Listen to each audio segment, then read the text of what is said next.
Vi ricordate questa pubblicità che andava in onda anche sulla nostra emittente? Era la pubblicità di Levio Loris, azienda leader da oltre 30 anni nel settore della raccolta differenziata e del riciclaggio dei rifiuti, in particolare carta da macero e materiale plastico, con 4 impianti, 3 dislocati nel Padovano, a Vigonza, Grantorto e Selvazzano, uno nel Rodigino, Badia Polesine, dove si trova anche la sede legale dell'azienda. Il motto dell'impresa, che si legge anche nel sito, è il servizio ecologico per un futuro pulito.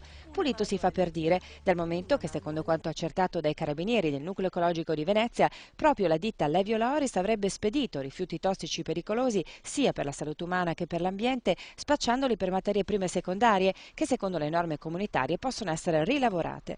In pratica la plastica e la carta da macero, il più delle volte contaminate, per capirsi bottiglie di ammoniaco o di vernici tossiche, partivano senza essere lavate e bonificate con i container della ditta dai porti di Venezia, Genova e Ravenna, diretti in Cina, dove i rifiuti venivano trasformati in oggettistica di vario tipo, in particolare elettrodomestici e materiale per la cucina, che veniva poi rivenduto nei mercati di tutto il mondo, Italia compresa, a prezzi fuori concorrenza.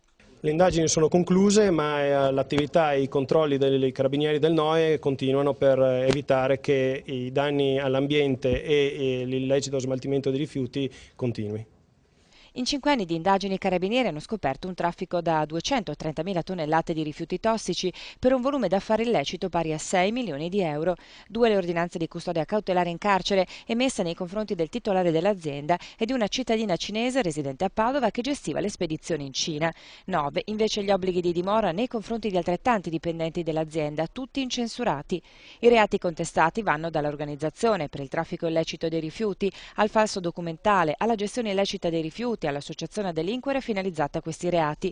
Sequestrati tutti e 4 gli impianti della ditta e 70 container per il trasporto dei rifiuti, oltre 90 militari impegnati nelle indagini. Noi abbiamo contabilizzato dal 2005, dalla fine del 2005 ad oggi, circa 6 milioni di euro come illecito volume d'affari, però il danno erariale e anche gli altri danni non sono stati quantificati, ma sono sicuramente rilevanti.